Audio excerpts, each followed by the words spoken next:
In a world of indiscriminately expensive and seemingly ordinary things like corn, hay bales in paddocks, big trees in the wind, vengeful and bitter cows, and fighter jets! How can you live a James Bond lifestyle on a relatively small budget? Well, luckily, I think I might have an answer.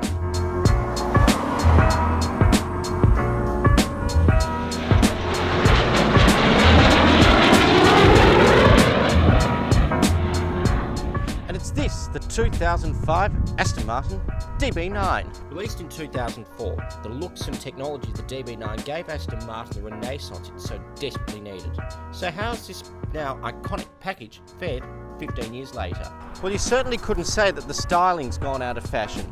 In my opinion, it's got really even better. And in a world where styling is so fussy and busy, it's such a welcome change to see a car that's just simple, elegant, and unquestionably beautiful. And inside, it's business as usual. I mean, it's very simple, but extremely elegant. It has withstood the test of time better than any other car I can really think of. So really, all that we can do is just jump in and give it a good old burn. What do we think? Let's go.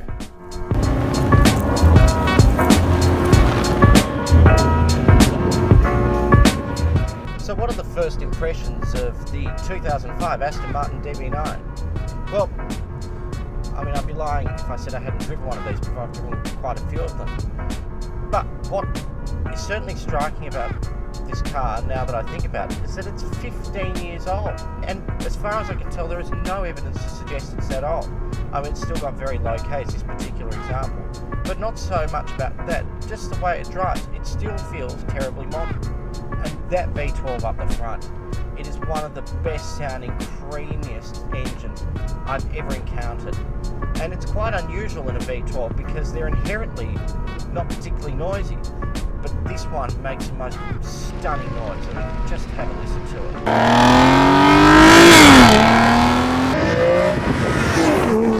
If I did have a criticism, I think it's probably a little bit daft at freeway speeds. I mean, just the tiniest input of the steering means you're almost going into a different lane.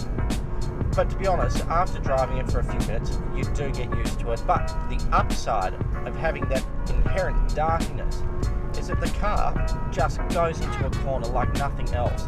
And the handling and the grip in a car of this style, which has got soft suspension and is built for GT sort of cruising and all of that, is incredibly sports car-like. It's a very strange sensation to drive what is a GT car in a way that is not very GT-ish.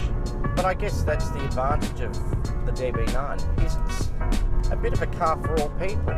It's a perfectly sensible everyday car. I know plenty of people who drive these every day. But the greatest advantage of the DB9 is the practicality of it.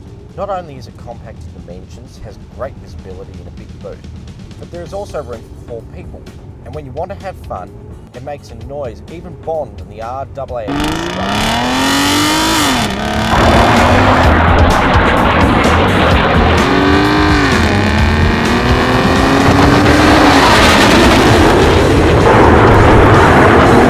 Now, I didn't come out to Avalon just for no particular reason. I mean, we don't indiscriminately choose locations to film our cars. Though, the airshow being on was quite a strong pulling factor. But there's a broader reason why we're here looking at all these aeroplanes and expensive machinery flying around doing all their things. Because most of the cars we bring you are often very expensive, well beyond the reach of the average person. And if you're an absolutely passionate car lover and you want something that's, you want James Bond's car, but you thought you'd never be able to afford it, a car like this is surprisingly affordable.